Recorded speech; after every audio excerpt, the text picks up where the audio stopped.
base from ZerO would have been silly. But both players have overlords inside of both of each other's bases, actually. And then, of course, we'll leave them a little bit vulnerable to Mutalisks when they come out, but it's a risk you gotta take.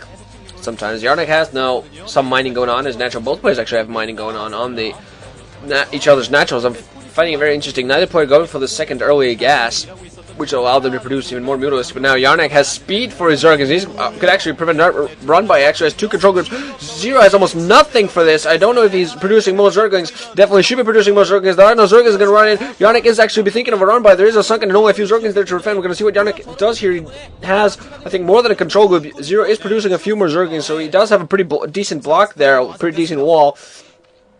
And we're going to see whether Yarnc tries to push it. Oh, of course, what this will manage to do is keep ZerO inside of his base, but ZerO is producing some Zerglings, so I think he will have enough charge. Yarnc is going to go for it. Yarnc is going to run in. ZerO trying to reinforce his wall, but there are Zerglings now doing the surrounding that Sunken, doing a pretty good job of taking it out, and ZerO just doesn't have enough forces. Just going to, overall, a lot of damage. Some Zerglings get through to ZerO's base, and I think he lost his Sunken, and now there are going to be 3 Zerglings inside of this main base from ZerO's. First Mutalisk now is out, so these Zerglings are going to clean up pretty good, but they are going to do some damage beforehand. There are some Zerglings down there for ZerO to defend as well. So overall, some economic damage. ZerO going to counterattack, send his own Zerg this into the base of Yarnc. We're going to see what he managed to do with that. Yarnc now is mining strictly gas from his natural. There's still Zerg inside of ZerO's base. Doing some damage. Mutalisks cleaning those up. Just all in all, a very good delay there by Yarnc. Mutalisks now out for Yarnc as well.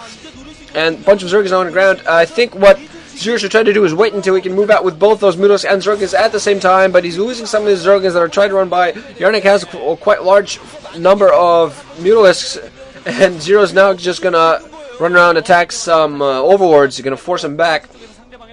I just don't think he has enough forces there. Yarnc, of course, mining his second gas mode, going to have a lot of Mutalisks going for a lot of time. Some more Zerglings running there for ZerO, trying to do some sort of damage, but no, they're just going to equalize each other. Oh, actually, ZerO loses one Zergling. Oh, well, too bad for you. ZerO now also has quite a decent amount of Mutalisks, and I think what he definitely has to do is just engage with both ground and air forces. He's actually going to be able to move into the main of Yarnc's here and going to kill several drones and then instantly move back there. Scourge also for both players, so just with that single flyby, he could have actually equalized the situation. He has his own Scourge. We're going to engage the Mutalisk. I think Yarnc might actually have a lesser amount. ZerO also moving his Zerglings inside the natural of Yarnc, attacking the drones there, taking down all the gas mining there, and attacking drones that are running towards the base. Mutalisk finally now out for Yarnc and be able to prevent this, but overall a lot of damage done. ZerO doing a good job of distracting Yarnc and just keeping him busy. Still has those Zerglings inside, killing some Zerglings. Almost killed the last drone there, but not quite going to happen. A lot of Scourge in the air, some Mutalisk as well for ZerO, so soon enough this is going to escalate and become a single battle between flyer units. And ZerO actually did not use the Sunken. He did use it plenty, but he didn't lose the Sunken inside his main. And look at pretty Scourge shadows, yummy. So again, ZerO going to move towards the main. He has some Scourge in behind for backup time to surprise those. Scourge from a lot of players. Scourge everywhere land for both players. And there's a lot of damage. Even more Scourge now flying in for ZerO. ZerO doing a lot of damage. ZerO actually has a larger amount. Has even more Scourge flying in. Yarnc has a track with his own Scourge, but about equal at this point. Ooh, ZerO might actually be thinking of moving back a little bit. He lost quite a few Mutalisks there, but also did a lot of damage with his own Scourge and Mutalisk. Just good job overall. Some more Scourge flying in, but good micro there by ZerO to prevent those from hitting him. He has enough Mutalisk in his group to take out 2 Scourge in one shot. That shows that he's got pretty good stuff going. Also has nothing but gas mining at his natural now. Not sure where both players are at Mutalisk production. Not a lot of drones actually mining at the main for Yarnc, so he's lost a lot of drones overall due to that Zergling attack as well as due to that Mutalisk attack, and I think he's highly behind in economics. He doesn't want to use his alarm to build any drones at this point. He definitely needs to keep up his army production. He is also mining a little bit of his natural, but I'm not really sure how effective it is. ZerO has mining gas at both bases and mining full at his main. Some Zergling is going to attempt to do some sort of economic damage, definitely get a scalp, but they're not going to get by. Going to see whether Yarnc is actually flying out with some Scourge behind his Mutalisk, going to attempt to do some economic damage. Maybe that's what he needs to do to try to get back in this game. There's actually going to be an engagement. Yarnc going to attack a couple of Mutalisks there. Ooh, losing some of his own.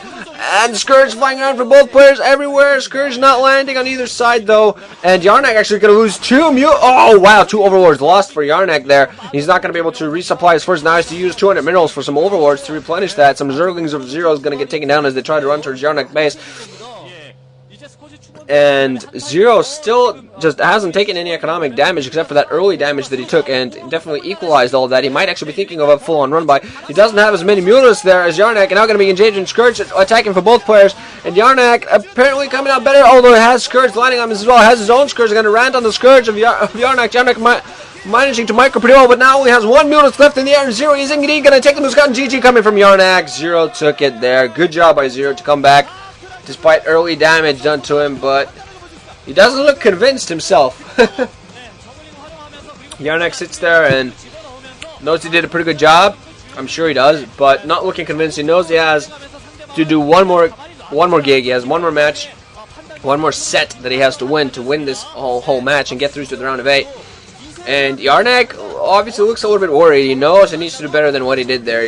He should have been able to ride that early economic damage. He did, mind you, lose a lot of zergs, but then when he got counterattacked later on, he couldn't block it off. He should have been able to ride his early economic damage to victory, but we're going to see one more set left between these guys. I'm going to bring it to you guys very soon. Overall, going to see which of these guys moves on. Both these players played pretty well, so GG from that side, and I am out of here.